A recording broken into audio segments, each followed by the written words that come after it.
Okay, cool. My name is Larry Tchogninou. I'm a multidisciplinary creative based in Chicago. I'm originally from Benin in West Africa, born and raised. Uh, Bachelor degree in architecture, and I'm a two or two or one or two of points of sale, whatever you take it. I'm James Langford. I'm an artist from Chicago, currently getting my master's degree in architecture at Harvard GSD, and also one half a point of sale with Larry right here. How would you describe points of sale to someone that you just met? We're a full stack design agency with a background in architecture, but we touch everything. So Literally. spatial, branding, logo, object, you name it, we can handle it.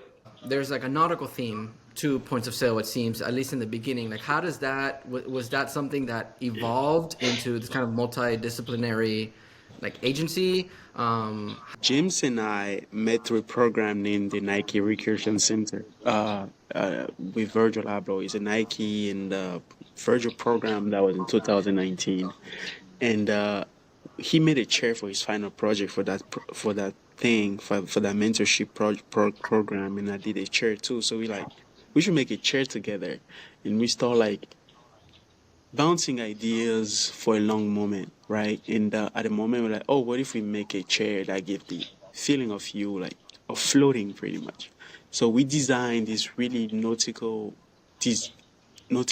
design inspired furniture collection. Like it's a chair that is inspired by trimaran, a lamp that is inspired by the mast of a boat, and like what is the wave table. So that's what we designed, and it became a project. But you know, like there's some of those projects that you do or people that you meet one night, for example, and like you meet them, you talk to them, and the vibe is so good, and like, oh shit, like we have so much more to say again. Like, let's meet tomorrow. And you meet tomorrow, you keep talking, and you're like, okay, let's meet next week again, and you keep meeting, and so points of sale became an endless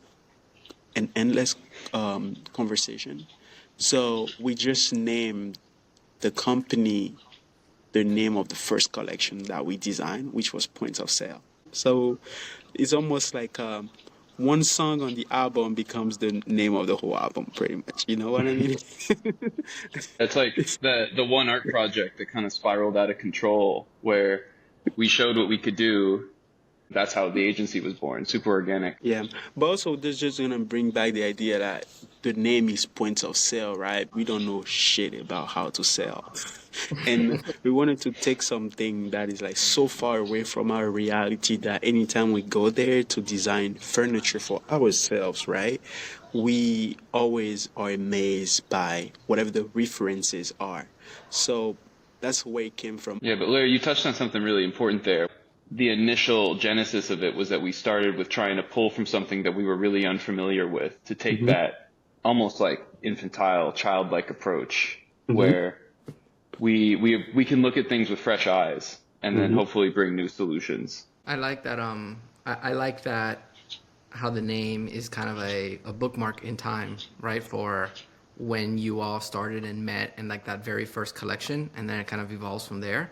Given that, all of the categories and disciplines that you both work across and pursue, what are you most excited about right now? Well, this past year, I started my graduate studies at the GSD. So that's just like, that's been a full-time job and a half, you know, like 110% of my energy is there. And then we somehow managed to squeeze out the rest and work on our projects together as well. So yeah, this new, not new, but new formal pursuit to architecture. It's funny, Larry, the whole time I've known Larry since 2019, he was like at the beginning of his architecture education then. He finishes his undergrad and then I go to school. So one of us has always been in school the whole time. It's a Literally, it just funny reality of like the perpetual studenthood. It just a big swap, yeah. And I would say for me on the other side, seems like I graduated in December from the architecture school, and right now I'm just like living this full-time designer, independent designer life in a sense. And Living like the you life. asked me earlier, like, hey Larry, how are you? I just told you I'm living the dream. Living the dream, yeah, but the dream also is challenging because it goes with other stuff. Like you gotta You got to make this thing work. You got to work. We're working like, I'm not gonna lie, we're working like on incredible projects, like project that gonna open us like some of the most craziest doors we are working on right now. So we're super excited about it. But at the same time, also like that independent life was almost like taking you and throwing you into the big ocean, and you gotta figure out where to go. I'm curious as to what would you guys say is the weirdest project that you've worked on? Oh my god. Can I say ghostwrite? That's the most different for sure. It was really different. Right. So how does a points of sale ghost fit right into the broader right points of sale ecosystem as a design studio, and why get into doing a ghost now? That's a good question. I feel like the way I see this ghostwrite is an extension of the second collection of furniture that we had, because the graphic that is on it, it's an exploded view of all the pieces. So you have the Yeah. whole chair, the navigation lamp, as well as the kill shelf.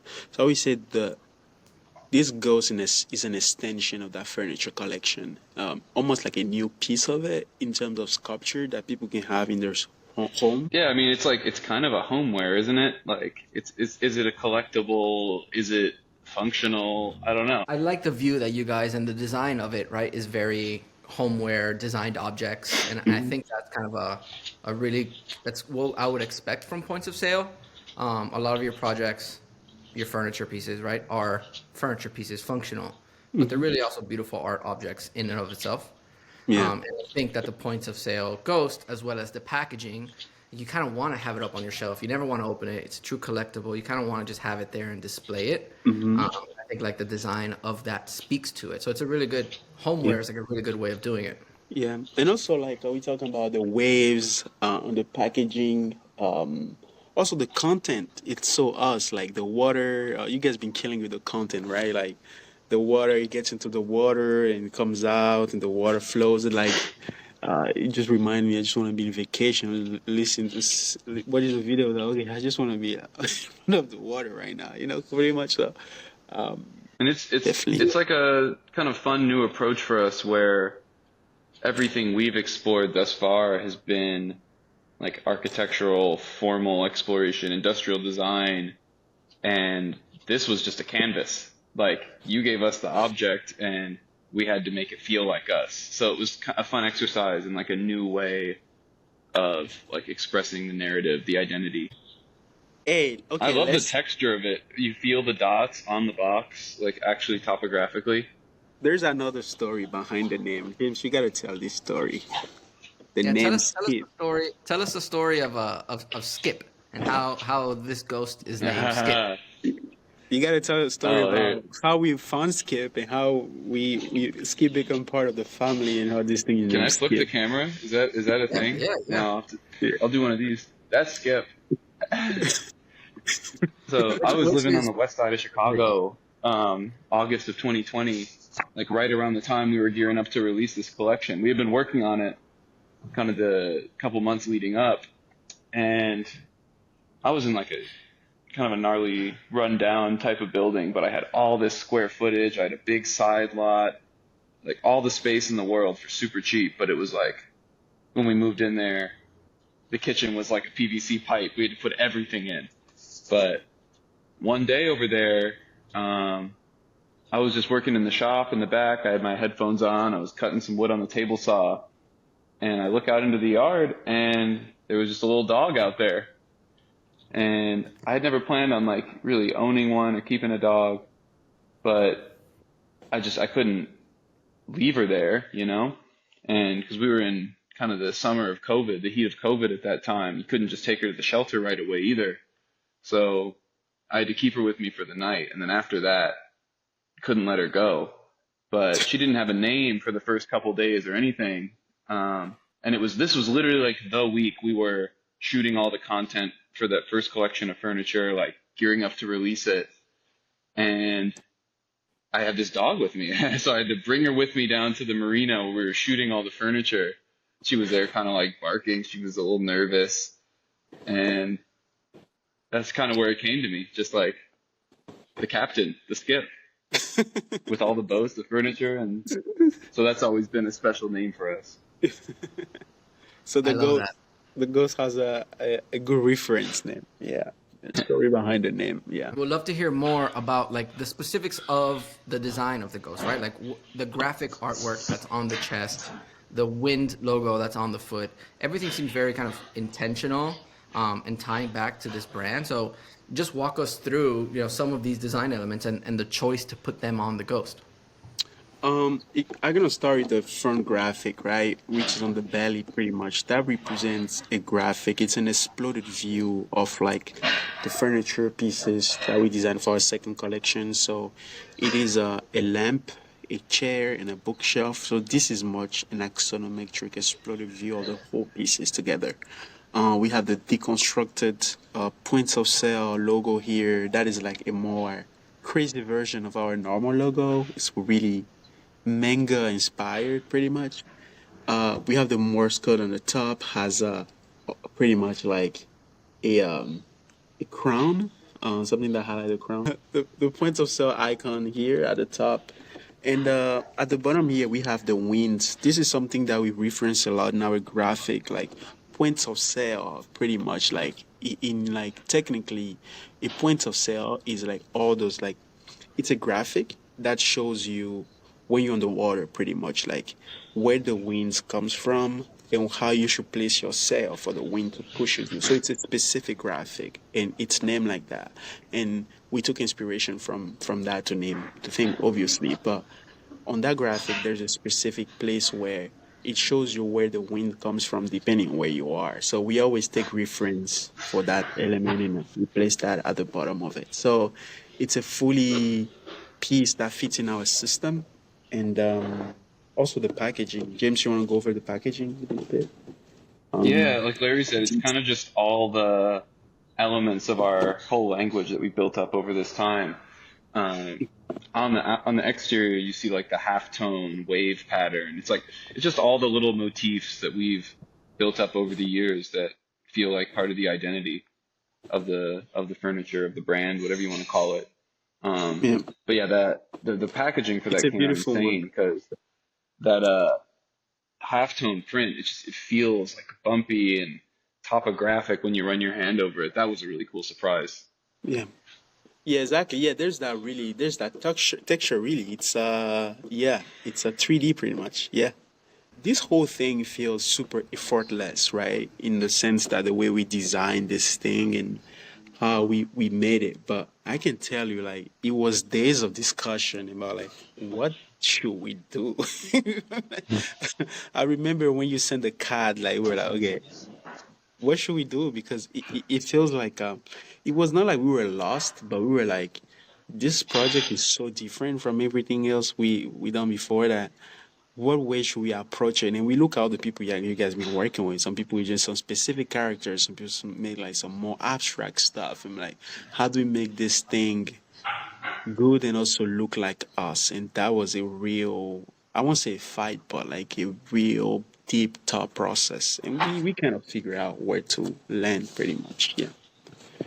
Yeah, I mean, like we said before, we're not used to getting the canvas already provided for us. Like Hmm. in architecture, we're the ones designing that. So it was cool to figure out how to fit our language into an existing system. Hmm. It's a different Exactly. exercise.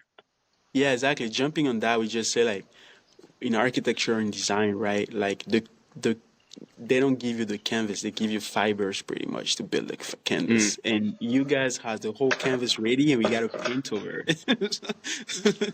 So now you're okay. You did half of the work. Like, what do we do right now? You know, and how do we even paint? Where do we start painting? You know, pretty much. But it was lovely. It was a lovely exercise, though. I'm gonna lie, and it came out great. We love the booth that you all designed for J Tips and Saucony at ComplexCon this year. How long did something like that take for you all to produce? Going from first sketch to manufacturing and installation, right? We know how the entire process. You guys are really at it from the beginning to the very end.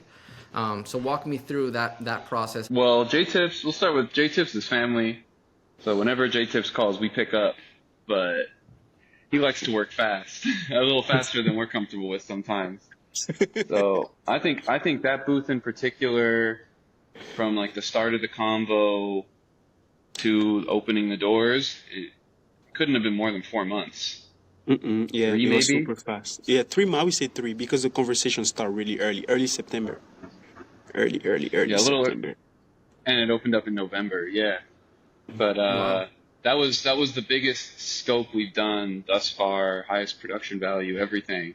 And it's just, he comes to the table with such a built out color and graphic identity already. Hmm. It's so fun to help work with him and bring those ideas to life spatially. So it's Yeah, always it's always a blast doing those.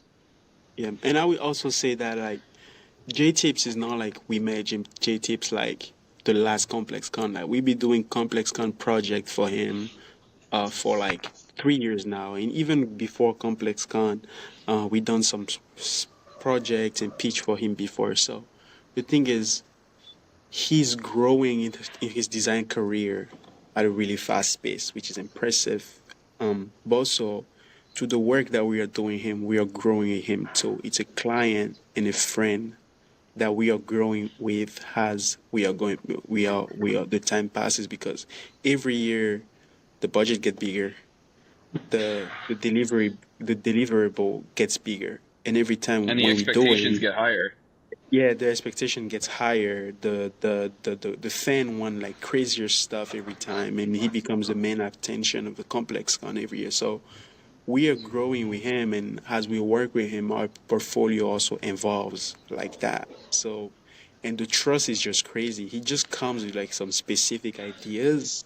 He's like, okay, I trust you guys to make it magic. So like, it's literally that. He comes like he can first complex come week he came with a booth. Second one he came with a model. Second one he came with like some drawings. This one I think he came with like a sketch pretty much. Like a graphic. Okay, this is what I wanna do. Bring it together. He never hold our hands, he just like figure it out and we figure it out, we show him, he makes changes. It's not even crazy changes all the time and then we run it by the team and they make it happen in production and no, he's lovely to work with. Like some of the best people we work with right now.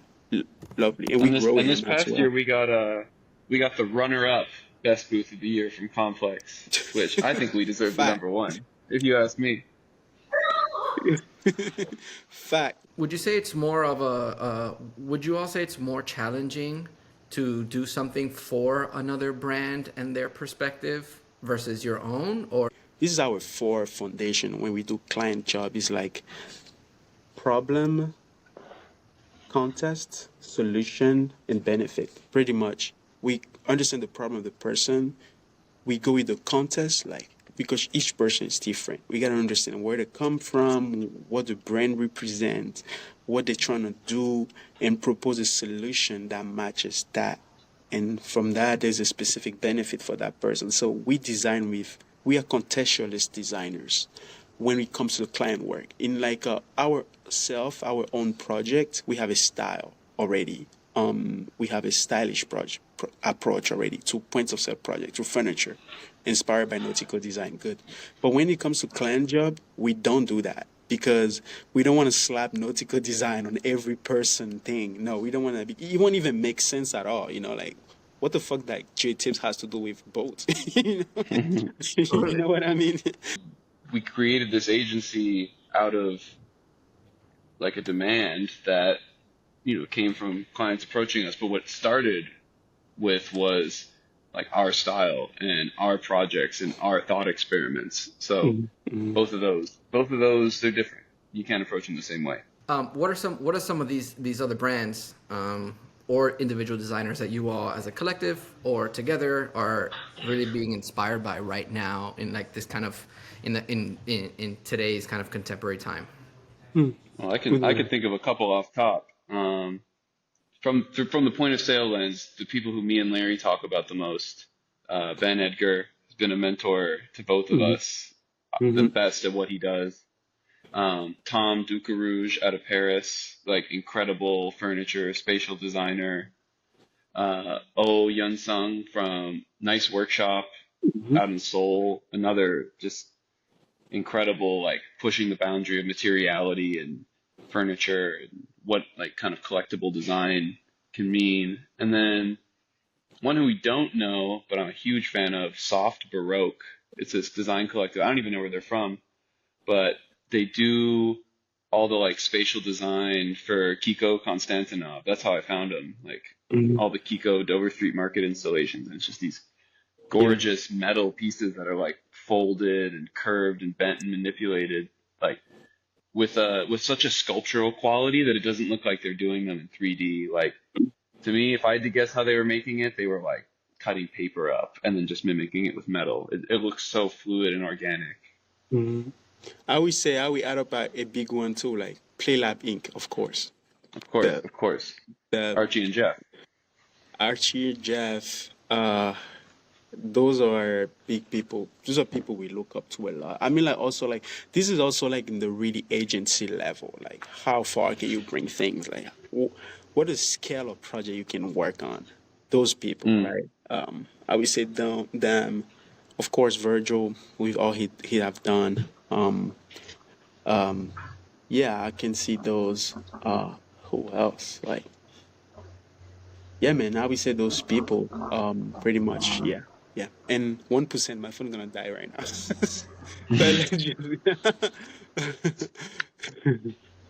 Before your phone leaves us, is there anything that you all want people to know or think about, right, when they see this ghost? I know we're going live on the auction next week, right? What do you want people to know or think about this points of sale ghost in general as it comes to be available next week?